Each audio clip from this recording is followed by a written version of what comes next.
आज की डिजिटल दुनिया में ऑनलाइन दिखना मतलब एग्जिस्ट करना। पर क्या ऑनलाइन होने का मतलब सिर्फ सोशल मीडिया पर एक्टिव रहना है? चलिए आज इसी सवाल की तह तक जाते हैं। एक सवाल जो आजकल हर कोई पूछता है, भाई जब हर कोई इंस्टाग्राम और फेसबुक पर है तो एक अलग से वेबसाइट बनाने का झंझट क्यों पालना, है ना? लेकिन इसका जवाब उतना सीधा है नहीं जितना लगता है। असल में वेबसाइट न होना एक बहुत बड़ी चूक हो सकती है। सबसे बड़ी दिक्कत पता है क्या है? अदृश्य हो जाने की। जरा सोचिए, कोई गूगल पर किसी सर्विस को खोज रहा है और कोई बिजनेस वहां है ही नहीं, तो उस खोजने वाले के लिए उस बिजनेस का कोई अस्तित्व ही नहीं है। यही आज की डिजिटल दुनिया की एक कड़वी सच्चाई है। ये बात एकदम साफ है। अगर ग्राहक किसी बिजनेस को ऑनलाइन नहीं ढूंढ पाते तो वो उनके लिए है ही नहीं।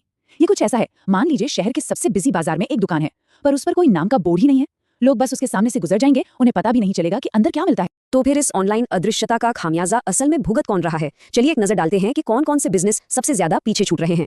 सबसे पहले आते हैं रेस्टोरेंट। सोच कर देखिए, किसी को देर रात भूख लगी और उन्होंने गूगल किया मेरे आसपास खुला रेस्टोरेंट। अब अगर आपका रेस्टोरेंट उस लिस्ट में नहीं दिखा तो क्या होगा? ग्राहक तो सीधे उस जगह चला जाएगा जो ऑनलाइन दिख रही है। ठीक इसी तरह सलून भी कितने ही मौके गवा देते हैं। एक अच्छी सी वेबसाइट जिस पर नए नए हेयर स्टाइल की तस्वीरें हों, ऑनलाइन बुकिंग का ऑप्शन हो, वो नए ग्राहकों को कितनी आसानी से खींच सकती है। इसके बिना बस इंतजार ही किया जा सकता है कि कोई चलकर आ जाए।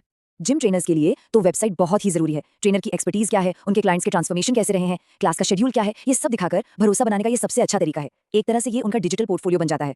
और देखिए, जब बात सेहत की आती है तो भरोसा सबसे पहली चीज होती है। एक प्रोफेशनल दिखने वाली वेबसाइट मरीजों को ये भरोसा देती है कि वो सही हाथों में है। वहां डॉक्टरों की जानकारी और कौन कौन सी सर्विसेज हैं, ये सब साफ साफ दिख जाता है। किसी भी नए स्टार्टअप के लिए उसकी वेबसाइट उसका पहला पिच डेक होती है। इन्वेस्टर्स, शुरुआती कस्टमर्स और भविष्य के कर्मचारी, किसी के भी मिलने से पहले ये वेबसाइट ही उन्हें कंपनी के विजन से जोड़ती है। यहाँ तक कि हमारे गली मोहल्ले की छोटी स्थानीय दुकानों को भी वेबसाइट से फायदा होता है। एक सिंपल सी वेबसाइट भी जिसमें दुकान के खुलने का समय हो और स्टॉक में क्या नया आया है ये जानकारी हो, आसपास के ग्राहकों को दुकान तक खींच ला सकती है। तो इस अदृश्य होने की समस्या का हल क्या है? हल है एक डिजिटल दरवाजा बनाना। और ये डिजिटल दरवाजा कुछ और नहीं बल्कि किसी भी बिजनेस की अपनी एक वेबसाइट है।